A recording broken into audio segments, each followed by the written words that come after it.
Hey guys, কি খবৰ তোমালোকৰ আছে সকলোৱে ভাল তো বহুতে মোক কমেন্ট কৰি আছে কি ৰানিং এক্সিলেন্ট টিপছৰ ওপৰত ভিডিঅ' দিয়া মই কেনেকৈ এক্সিলেন্ট মাৰিছিলোঁ অগ্নিবীৰত তো 1600 মিটাৰটো যোনটো হ'ব এক্সিলেন্ট কেনেদৰে মাৰিম তো তোমালোকৰ যেহেতু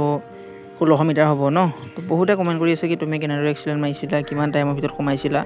তো মই 4 মিনিট 58 ছেকেণ্ডৰ ভিতৰত সোমাইছিলোঁ কাৰণ মই কেনেকৈ এক্সিলেন্ট মাৰিলোঁ আৰু মই কেনেকৈ মানে প্ৰেক্টিছ কৰিছিলোঁ তাৰ পৰা আজি তোমালোকক কম বুলি ভাবিছোঁ ঠিক আছে আৰু যিমান পাৰা তোমালোকে ভিডিঅ'টো ভালদৰে বুজিবলৈ ট্ৰাই কৰিবা মই যোনখিনি কথা কম শুনিবলৈ ট্ৰাই কৰিবা কাৰণ এক্সামতো তোমালোকৰ নাম আহি গৈছে কিন্তু যাৰ নাম আহিছে মানে তেওঁলোকক কৈছোঁ হয় তোমালোকে এক্সামৰ নাম আহিছে কিন্তু ফিজিকেলটো বহুত ইম্পৰ্টেণ্ট যদি ৰানিঙত এটা এক্সিলেন্ট টাইমিং আনিব নোৱাৰা বহুত চান্স কমি যাব ঠিক আছে তো মই তোমালোকক কম যে তোমালোকে ৰানিংটো আচলতে কেনেকৈ এক্সিলেন্ট মাৰিবা 1600 মিটাৰটো 5 মিনিট 30 সেকেন্ড যদি এক্সিলেন্ট টাইমিং দিয়ে তথাপি বহুত সোমাই যায় মানে 5:30ৰ ভিতৰত যোনবোৰ টাগৰা ল'ৰা সেইবোৰ সোমাই যোৱাৰ কাৰণে তুমি 5:30ত মাৰিও মানে এক্সিলেন্ট মানে মাৰ্ক নাপাবা মানে এক্সিলেন্ট গ্ৰুপত মানে সোমাব নোৱাৰিবা ঠিক আছে তো আজি তাৰ ওপৰত আলোচনা কৰিম বুলি ভাবিছোঁ তোমালোকক মই বুজাই দিম বুলি ভাবিছোঁ ঠিক আছে তো শুনা তোমালোকক এটা কথা কৈছোঁ মই যোনটো ৰানিং হয় আচলতে অগ্নিবীৰৰ যোনটো ৰানিং হয় মই তোমালোকক কৈছোঁ ভালদৰে শুনিবা তো মানে যোনটো ৰানিং হয় তোমালোকৰ সেইটো এটা শৰ্ট ৰানিং হয় মানে তুমি কোনো ধৰণৰ মানে বেছিকৈ স্পীডো দৌৰিব নোৱাৰা বেছিকৈ লও দৌৰিব নোৱাৰিবা মানে এটা চিষ্টেমেটিক তোমালোকে মিলাই পেলাই দৌৰিব লাগিব ঠিক আছে তাৰ কাৰণে তোমালোকে যোনটো তোমালোকৰ ষ্টেমিনা বহুতৰ লাষ্টলৈকে ৰাখিব নোৱাৰে কাৰণ প্ৰথমৰ পৰাই যোনটো কেপাচিটি সেইটো লাষ্টলৈকে তোমালোকে ৰাখিব লাগিব ঠিক আছে তো তোমালোকৰ মেইন প্ৰেক্টিছ যোনটো আমি ফ'ল' কৰিছিলোঁ গ্ৰুপ ছিষ্টেম মানে লং ৰানিং ঠিক আছে গ্ৰুপ ছিষ্টেম লং ৰানিংটো এনেকুৱা এটা বস্তু যোনটোৰ যোগেদি মানে তোমালোকে যোনটো 1600 মিটাৰটো এক্সিলেন্ট আনিব পাৰিবা যদি তোমালোকে গ্ৰুপ ছিষ্টেম যোনটোত মানে আৰ্মিত যেনেদৰে গ্ৰুপ ছিষ্টেম দৌৰিবলৈ দিয়ে তেনেকৈ মানে তোমালোকে দৌৰিব পাৰিবা তো যোনটো মানে লং ৰানিং ঠিক আছে যদি লং ৰানিং প্ৰেক্টিছ কৰা লং ৰানিং প্ৰেক্টিছটো যদি কৰা তোমালোকে যোনটো 1600 মিটাৰ 5 মিনিট 30 ছেকেণ্ড বাদ দিয়া 4:50 5:10 তেনেকুৱা ভিতৰত আহিব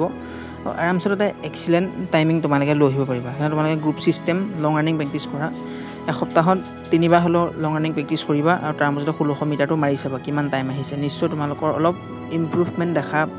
পোৱা যাব তোমালোকৰ মাজত চাবা আৰু তোমালোকে যেতিয়া কম্পিটিশ্যন কৰিবা মানে এই যে 1600 মিটাৰ কোনে কিমান মিনিটত সোমায় তেনেকৈ চিষ্টেমেটিক যেনেকৈ আৰ্মিত তোমালোকৰ গ্ৰুপ ছিষ্টেম দৌৰিবলৈ দিয়ে তেনেকৈ 1600 মিটাৰ তোমালোকে কম্পিটিশ্যন খেলিবা আৰু তেনেকৈ কম্পিটিশ্যন খেলি তোমালোকৰ যেতিয়া ইণ্টাৰভিউ হ'ব অতি আচান হৈ পৰিব ঠিক আছে সেইকাৰণে মই তোমালোকক কৈছোঁ লং ৰানিং বহুত ইম্পৰ্টেণ্ট ঠিক আছে লং ৰানিং যদি আনিব পৰা তোমালোকৰ 1600 মিটাৰ অতি সোনকালে তোমালোকৰ এক্সিলেন্ট আহি যাব তাৰ ওপৰত গুৰুত্ব দিবা আৰু ৰাতিপুৱা পানী খাই দৌৰিবলৈ যাবা এগিলাচ পানী নৰ্মেল পানী খাই আহি পেলাই ড্ৰাই ফ্ৰুট খাবা যেনে বুট খাবা যদি চেছ নাই তোমালোকৰ যাৰ চেছ কমি আছে চেছ বহাত বহুত সহায় কৰিব আৰু যদি কল চল আছে কল খাবা ডিম খাবা ডিমৰ যেতিয়া ডিম খাবা মাজৰ যোনটো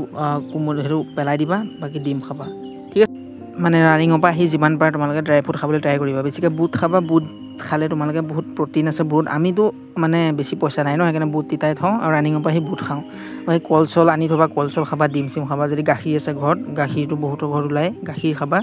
আৰু এনেকৈ তোমালোকে ডায়েট ফ'ল' কৰিলে মানে স্বাস্থ্যটো ভাল থাকিব ৰানিংটো তোমালোকৰ আহি থাকিব ঠিক আছে তো বহুত দুখীয়া ঘৰৰ ল'ৰা আছিলোঁ এতিয়া অকণমান হ'লেও নিজৰ পইচাৰে ঘৰখন চলাবলৈ সক্ষম হৈছোঁ কাৰণ আগতে না পইচা আছিলে মানে ভিখাৰীৰ দৰে যা তাক পইচা সুধিবলগীয়া অৱস্থাও কেতিয়াবা হোৱা দেখা যায় সেইকাৰণে যদি আজি যদি দুখীয়া আছা কষ্ট কৰা আৰু যিমান কষ্ট আজি তুমি কৰিছা সেয়াই কালিলৈ তোমাক সফলতা দিব